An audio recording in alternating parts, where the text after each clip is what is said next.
Welcome back, everyone. Ready to dive deep again. We've been uncovering some seriously fascinating stuff in the world of tarot. Absolutely. From basic symbolism to those mind-blowing interpretations from Ouspensky. Right, it's like peeling back layers of meaning, like with the Fool. Remember, Mhm. all those powerful symbols he's carrying but doesn't even realize. Yeah, yeah. And how even like the lover's card can get twisted, almost like it's a devil's trap.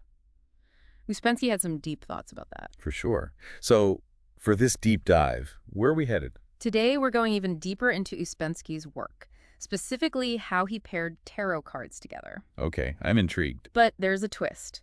He saw these pairs as reflections of, well, ancient wisdom, especially the Kabbalah and even, get this, the Old Testament. Whoa, wait, you're saying tarot cards connect to, like, biblical stories? Exactly.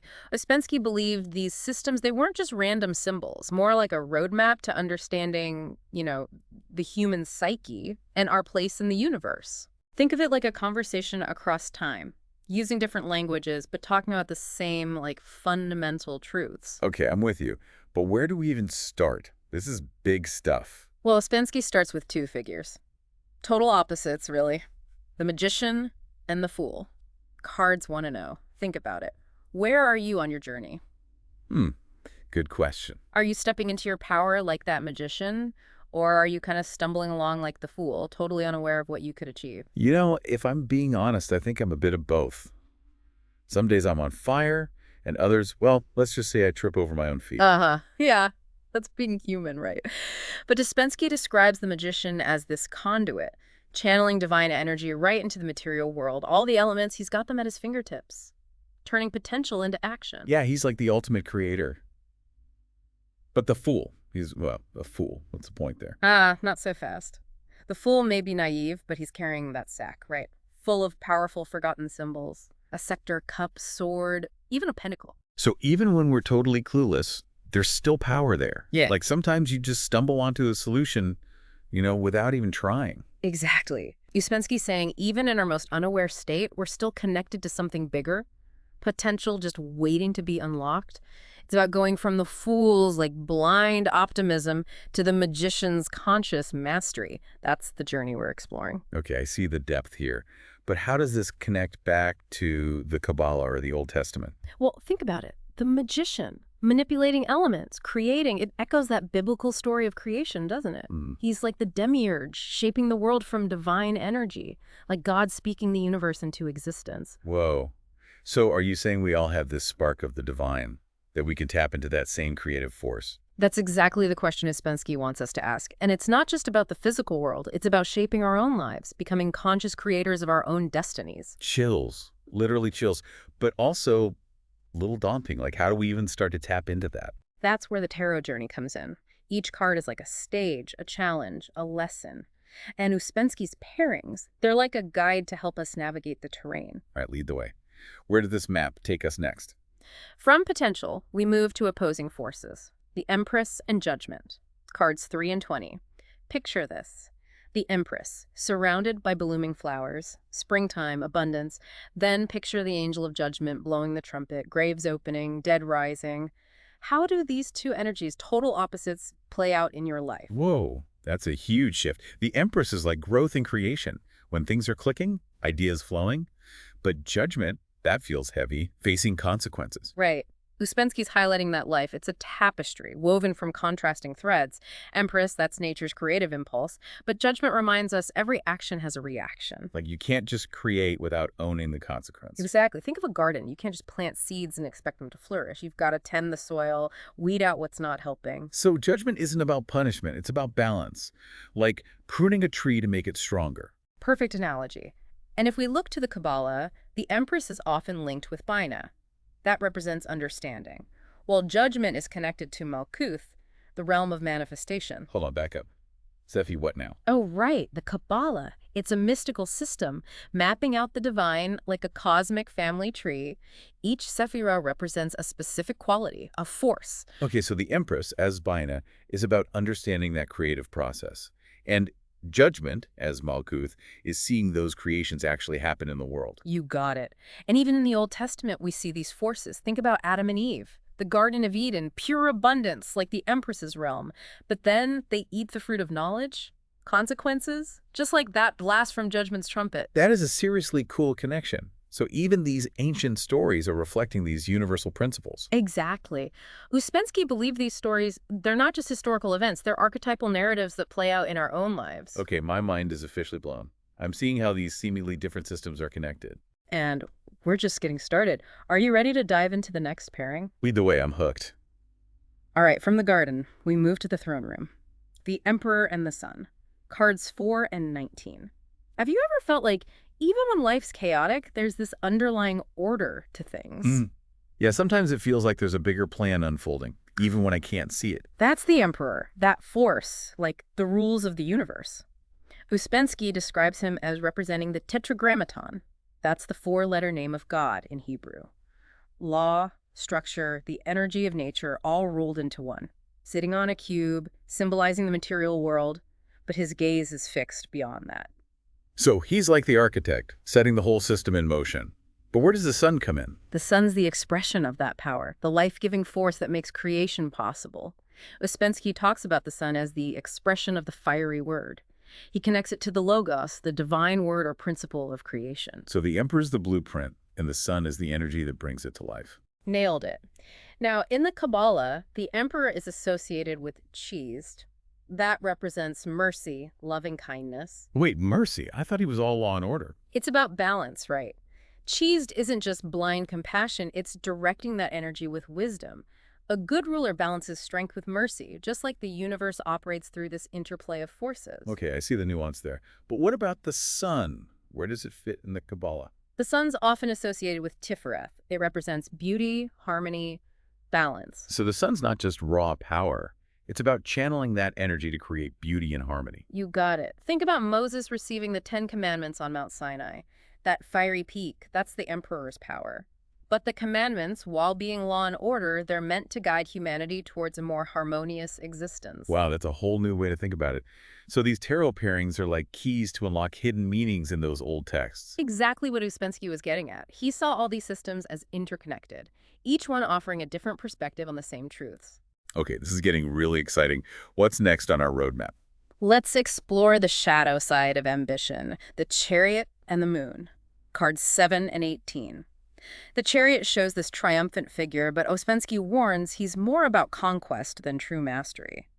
Think about when you've been driven to achieve, but maybe at the expense of your inner peace. Oh yeah, I've been down that road. The whole hustle culture thing where you're always striving but never satisfied. That's the Chariot's trap, validation from achievements without conquering your inner demons. And the moon. Isn't that about intuition and dreams? How does that fit in? The moon's got two sides. It's the subconscious, but Ouspensky warns, don't get lost in its illusions. It's the astral world, but not the peaceful, dreamy kind. He's talking about the psychic stuff, but how it can mislead us if we're not careful. So instead of following our intuition, we get caught up in wishful thinking or like fear-based stuff. Exactly. In the Kabbalah, the Chariot connects to Gebra, strength and discipline.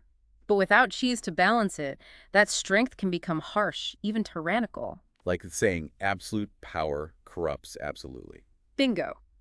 The moon is usually associated with Yesod, the foundation, the subconscious. But without Tifereth, the realm of balance and beauty, Yesod can become a breeding ground for illusions and fears. So the Chariot and the moon, they're like warning signs on this journey, showing us the potential pitfalls of ambition and getting lost in our own heads. Exactly. Reminders to cultivate discernment, to balance our drive with inner reflection, seek guidance from something higher. This is getting deep. I'm definitely seeing these cards differently now. That's the power of diving deep. Ready for another pair? Hit me with it. All right, let's get to the heart of it all. The Lovers and the Devil. Cards 6 and 15. Remember that image, the perfect man, the divine androgen, seeking balance and unity through love. Yeah, it's beautiful. But then the Devil card flips everything on its head. It's love, but gone wrong, dark and controlling. Ouspensky's showing us that even the most sacred things can be distorted. The devil isn't saying love is evil. It's about how love can become possessive, manipulative, a source of suffering, really. Like relationships where you lose yourself, where love is conditional, all about controlling the other person. Exactly. Now, if we look at the Kabbalah, the Lover's card is connected to Netzach, victory, overcoming obstacles. But without Hod to balance it, Hod being humility and surrender, Netzach can become all ego and domination. So true love needs a balance of strength and surrender, giving and receiving. Precisely. The devil card is often associated with the Qliphoth, which are, think of them like the shadow side of the Sephiroth, the distorted, unbalanced energies that pop up when we stray from harmony. The Qliphoth are like the dark side of that Kabbalistic tree. You could say that, the shadows we all gotta face and integrate on the path to wholeness. Look at Samson and Delilah in the Old Testament. Samson, all strength, that's Netzach.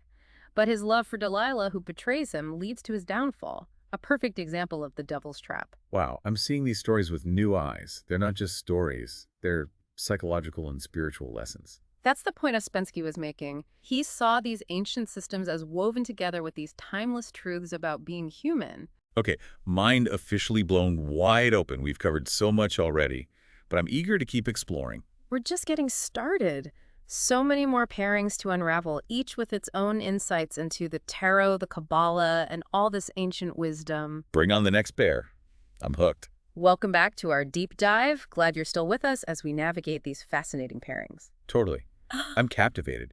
It's like each pairing is a piece of a puzzle, Yeah. and I'm starting to see the bigger picture. Right. That's Ouspensky's brilliance. He wasn't just looking at individual cards.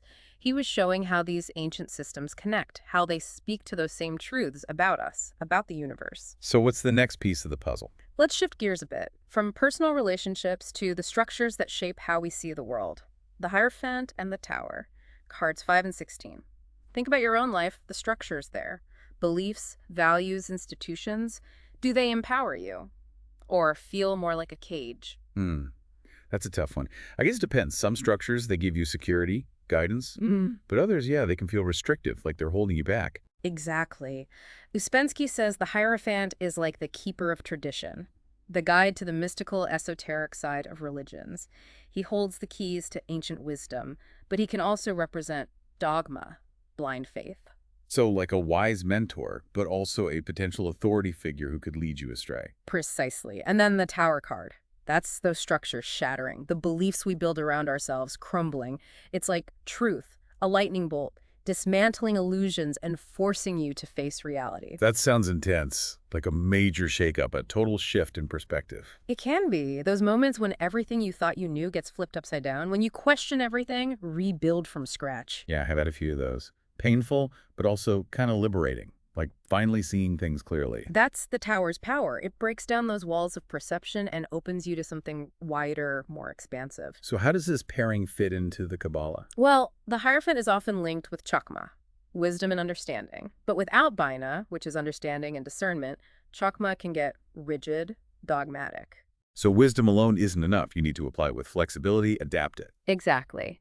And the Tower often connects to Netzach, which is victory, overcoming obstacles, but it has a shadow side. Netzach can turn into destruction, upheaval. Like revolutions that start with good intentions but end up causing chaos and destruction. Exactly. The Tower reminds us even things we think are rock solid can crumble. It's a call to be open, to let go of what's no longer serving us, even if it means facing uncertainty. That's a powerful message, especially these days, with so much division and polarization everywhere you look. Right. The Tower challenges us to question everything, see things from different sides, to realize truth is complex. It has many facets. And what about the Old Testament? Are these ideas there too? Absolutely. The Tower of Babel, for instance. Humanity gets all prideful, ambitious, tries to build a tower to heaven, challenging the divine order. But God sees their arrogance and confuses their language, scatters them, a powerful metaphor, right? Shattering illusions, the need for humility. Wow, I never saw it that way. So even these ancient stories are showing us these same psychological and spiritual themes. Exactly. Ouspensky believed these stories weren't just historical events, they're archetypal, playing out in our own lives. My mind is officially blown. I'm seeing these connections everywhere now. And that's just the beginning. Ready to dive into another pair? Yes. What other hidden treasures are waiting? All right, let's explore inner strength and shadow. Strength and the devil. Cards 8 and 15. Remember that woman gently taming the lion? That's strength. Overcoming our lower nature, not with force, but with love, compassion. Right, that quiet strength. Staying calm and centered even when things are tough. Exactly. And the devil card. It represents the twisting of that strength, how our fears and desires can lead us astray. So it's this constant battle between our higher self and lower self, choosing love or giving in to fear. Precisely. In the Kabbalah, strength connects to Geburah again, strength and discipline. But it's balanced Geburah, tempered by cheesed, which is mercy and loving kindness. So true strength isn't about aggression or being dominant. It's about channeling your power with wisdom and compassion. Exactly. The devil is often linked to the Qliphoth, those shadow aspects of the Sephiroth, the distorted energies that come up when we stray from that path of harmony. So the devil card is like a warning sign. Don't let your shadow take over. Exactly. Think of David and Goliath. David, this young shepherd, faces Goliath, the giant warrior, not with brute strength, but with faith and courage. That's balanced Geburah. While Goliath, all arrogance and brutality, embodies those distorted energies of the Qliphoth. Wow, I never thought about it that way. So again, these ancient stories are reflecting those same psychological and spiritual themes. They are. Ouspensky believed these stories are blueprints for our own spiritual growth, not just historical events. Okay, my mind is officially blown. I'm seeing these connections everywhere. And we're just getting started. Ready for another pair? Bring it on. I'm hooked. All right, let's explore self-discovery with the Hermit and Temperance. Cards 9 and 14. Think about times you've needed to withdraw from the world, to be alone, reflect. Oh yeah, I'm definitely a bit of a hermit. Sometimes I just need to recharge, connect with myself. That's the Hermit, the solitary seeker. He turns inward for guidance, not afraid to face his shadows, to go deep inside himself. And temperance is all about balance, harmony, Right. Finding that sweet spot. Right. Ouspensky describes temperance as achieving inner alignment, transcending time and space, connecting to the eternal now. So the hermit's journey, that self-discovery, leads to temperance, to that inner peace and harmony. I love that way of putting it. The hermit's journey is like refinement, distillation, and temperance is the pure essence that comes out of it. And where does the Kabbalah come in with this pairing? The hermit is usually connected to Yesod, the foundation, the subconscious realm, but balanced Yesod is guided by Tifereth, which is beauty and harmony. So going deep into your subconscious isn't enough. You need to integrate those insights with balance and purpose. Exactly. And temperance is often linked to cheesed, mercy and loving kindness, but also wisdom and discernment. So temperance is like weaving together wisdom, compassion, and balance. You got it. Look at the story of Joseph in the Old Testament. Sold into slavery by his brothers, goes through hardship, but eventually rises to power, uses his wisdom and compassion to save his family from famine. Wow. I never thought of that story like that. He embodies both the hermit's journey and the wisdom of temperance. He does. Ouspensky believed these stories are archetypal narratives full of lessons we can use in our own lives. Okay, mind blown again. Seeing these connections everywhere now. And we've got more pairings to explore. I'm ready. Let's do it. All right, let's embrace those cycles of life. The Wheel of Fortune and Death, cards 10 and 13. Think about those times you felt like you're on a roller coaster, ups and downs, fortune smiling and frowning. Oh yeah, definitely been there. Life throws you curveballs, unexpected highs and lows. That's the Wheel of Fortune, the cyclical nature of time, ebb and flow, constant change, woven right into the fabric of existence. And death, that's about endings, right? Letting go of the old to make space for the new. Exactly. But Ouspensky is careful to say death isn't just an end. It's a transition, a transformation, shedding old patterns, beliefs, identities that aren't serving us anymore. So death is the catalyst for change, the engine that drives the real fortune forward. Beautifully put. In the Kabbalah, the Wheel of Fortune is often linked to Malkuth again, the realm of manifestation, but it's also the starting point to climb back up that tree of life. So even though it's at the bottom, it's not a dead end, more like a springboard for a new cycle. Exactly. And death is often associated with Netzach, victory, overcoming obstacles, but remember, it has that shadow aspect.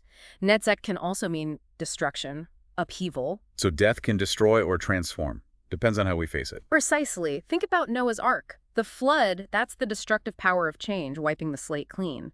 But the Ark, that's potential for renewal, carrying what's essential into a new era. Wow, I never thought about it like that. The flood is the death card, and the ark is the wheel, turning towards a new beginning. You got it. These stories, they're not just history, they're blueprints for our own spiritual evolution, according to Ouspensky. This is incredible. I'm seeing connections everywhere. And there are still more pairings to explore. Bring them on. I can't wait. Welcome back. We're almost at the end of Ouspensky's tarot pairings, but there's still so much to uncover. I know, and I'm so ready for more. Each one has been like A mini revelation, seeing how all these systems connect and how they point to the same basic truths about life. Exactly. And what's cool about Ouspensky is he encourages us to make those connections ourselves, to see those patterns and archetypes in our own lives. Okay, so where to next? What's the next stop on this journey? Let's explore truth and perception. Justice and the Hanged Man. Cards 11 and 12. Have you ever had to face a hard truth? Even if it meant, like, challenging your beliefs or seeing things in a totally new way. Ugh, yeah. Not fun. It's like the rug gets pulled out from under you. But sometimes you need that to really see clearly. Right. Ouspensky describes justice as this unwavering force, weighing everything we do on her scales. Like nothing escapes that law of cause and effect. It's not about punishment or reward. It's about recognizing that balance in the universe. So it's karma, basically. What goes around comes around. Exactly. And then there's the Hanged Man. He's the one who's been suspended by that truth, forced to see things from a new, often uncomfortable angle, surrender, even if it means being upside down. Powerful image. But being upside down doesn't sound very peaceful. More like you're forced to see things differently, whether you like it or not. That's a good point. It's not always easy or comfortable facing those hard truths, disorienting even. But Ouspensky's saying there's wisdom in that surrender, letting go of how we think things should be and letting truth transform us. So sometimes you need to get knocked off balance to see the whole picture. Exactly. And if we look at the Kabbalah again, justice connects with Gimbera. Strength, discipline, but balance Gimbera, right? Tempered by cheesed, which is that mercy and loving kindness. So it's not about harsh judgment. It's about understanding the consequences of our actions, but with compassion. Exactly. And the hangman is often linked to Had, which is humility, surrender. So the hangman isn't a victim. It's about consciously choosing to let go of ego that need to be right to control. Yes, and think about Job in the Old Testament. He's righteous but suffers, questions God's justice. But through it all, he learns about humility, surrender, gains a deeper understanding of the divine plan. Wow, I never saw that story connected to these cards before. Job is like the hanged man, finding wisdom by surrendering to truth. That's what Ouspensky does so well. He shows us these ancient systems aren't just concepts, they're living archetypes we can relate to. All right, what's the last pairing? The grand finale. Let's end on inspiration and possibility. Temperance and the Star, cards 14 and 17. Imagine you found that inner balance, that harmony within yourself. What could you achieve? That feels not limitless, like anything is possible. No more inner conflicts, those limiting beliefs holding you back. Exactly. Temperance, that equilibrium, that inner alignment, lets us flow with life. And the Star. That's inspiration, hope, infinite possibility opening up when we connect with our true selves. So temperance is like the fertile ground for the star's magic. Beautiful way to put it. Ouspensky calls the star the imagination of nature, the creative force that dreams up new worlds. He believed when we're in harmony, when our inner waters are still, we can tap into that cosmic inspiration. So I have to find my balance before my imagination can work its magic. That's tough. It is a process, for sure. But Ouspensky suggests that inner balance, it's essential for unlocking your creative potential. And where does the Kabbalah fit into this one? Temperance, often connected with cheesed again, Yeah. mercy, loving kindness, but also wisdom and discernment. The Star, it's linked with Netzach. Victory, overcoming obstacles. So balancing that creative drive with wisdom and compassion, making sure our creations are good for the highest good. Exactly. And in the Old Testament, look at the Exodus. The Israelites, after being enslaved, they're guided by Moses through the wilderness, a journey of faith and resilience. The Red Sea parting, divine intervention, like the stars guiding light. And reaching the promised land, harmony, abundance, like that balanced state of temperance. Wow. I never thought of that story like that either. It's like the Exodus is a map for our own journey toward liberation and fulfillment. Exactly. Those ancient stories, they're not just events, they're blueprints for our spiritual evolution, according to Ouspensky. This whole deep dive has been incredible. I feel like I have a completely new understanding of tarot, the Kabbalah, even the Old Testament. It's been an honor to explore this with you. Your insights and curiosity, they've been fantastic. Ouspensky's pairings, they have blown my mind. Seeing how these different systems that seem so separate are actually woven together, speaking to the same truths about being human. And this is just the beginning. Use these pairings as your guide, a map. Explore deeper into the tarot, the Kabbalah, and your own inner world. Thank you so much for sharing your wisdom with us. It's been a pleasure. Remember, the journey of self-discovery, it never ends. Keep exploring, questioning, keep diving deep.